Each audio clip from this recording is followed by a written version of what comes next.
a 7-8 mile hike in the Griffith Park Observatory to the Hollywood sign. Took about 2 hours, and it was quite nice.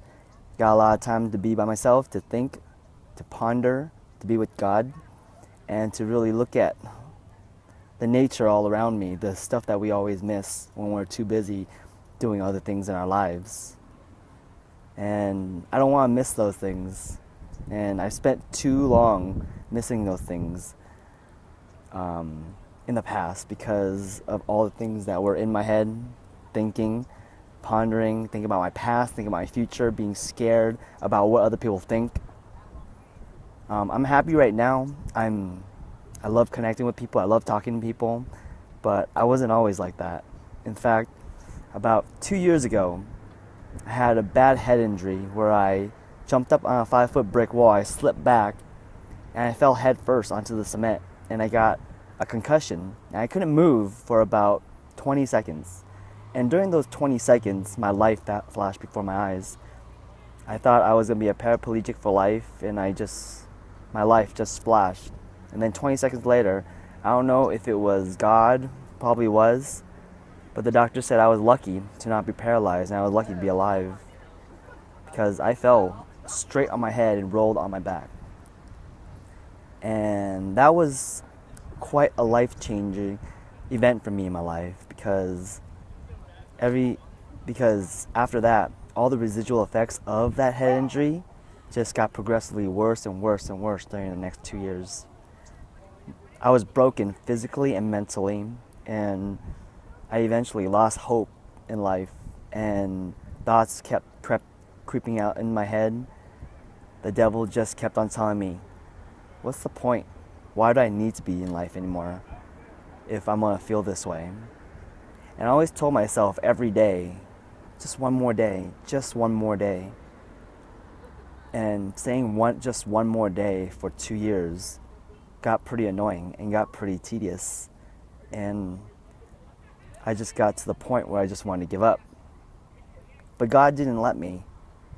And so my mom was there for me, my friends were there for me, but I just felt so alone. It was like watching a movie of my life, but I wasn't the main character. That someone else was playing my life for me. I had anxieties, I had depression, I went to the doctors, I went to the psychologist, I took pills. Doctors said I was going to be depressed for the rest of my life because I had the depression gene in me. And I didn't want to believe that, but I had no choice. I was talking to a professional. And then so I took the pills, but I never carried on. I always quit them after a couple weeks because of how they made me feel. But this significant event changed my life when I went on a missions trip to Sri Lanka. I went to Sri Lanka with my church, and I went over there to teach what I love to do, and that is dance. Dancing is my passion, but during those 2 years, it wasn't. I was about to give up dance until I went to Sri Lanka. Basically, Sri Lanka instilled a habit in me because I went for a 3-week short-term missions trip, and my pastor always told me that a short-term missions trip is a fast-paced growth missions trip. And when I was in this missions trip, I always told myself, what's the point? Why am I here?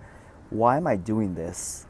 I didn't absorb anything. I was just doing. I wasn't absorbing. I was just doing without any reason. It just felt useless. But Sri Lanka instilled a habit in me because going there to a third world country, to a place where people were getting persecuted, to a place where people are getting slandered because of their religion. In reality, I should have felt way more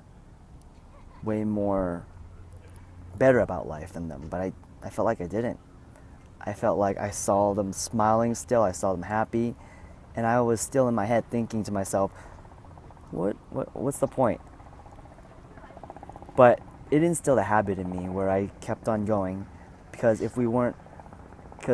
short-term mission trip, if you're not dancing, you're preaching. If you're not preaching, you're talking to people. If you're not talking to people, you're meeting new people. And if you're not meeting those people, you're meeting other people. So it was just, even though my body felt like giving up, I had to keep on going because that was what I signed up for, and I didn't want to disappoint anybody. And my pastor told me at the end of the missions trip, "What do you expect from this missions trip?"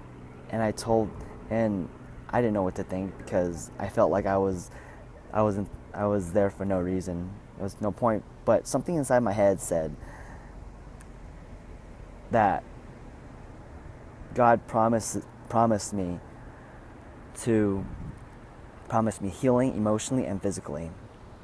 And after I came back from Sri Lanka, I felt like a joy and a peace because I just felt like going, going, going. I didn't feel like stopping. So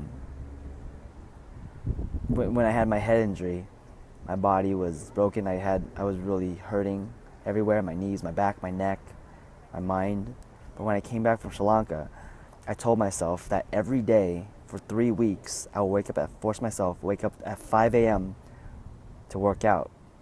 And during those 3 weeks, I got progressively stronger and stronger and stronger and stronger. And now 5 months later, I'm stronger than ever. Than when I was 18. I'm emotionally stronger. I'm physically stronger. And it's like my life turned a complete 180 when my life 2 years ago felt hopeless. So there are different ways that people take certain things. I mean, the missions trip can treat every person differently. It just depends how people see it, perspective. For me, I was hurting. I knew my problems, but I didn't know how to fix it. Some people could be in denial of their problems, and they could realize their problems in the missions trip, and then they have to come back, realizing that they were in denial, and start there. But I start the opposite. But with all this, I just wanted to share this story, to share that there is hope, there is life after death, and that if you feel like giving up, don't. Just keep going, keep pushing, because God has to break you down before He can build you back up. I'm a true example of that. Thank you.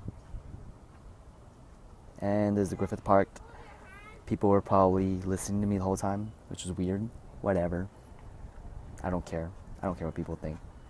Or maybe I do. Whatever. Alright, bye.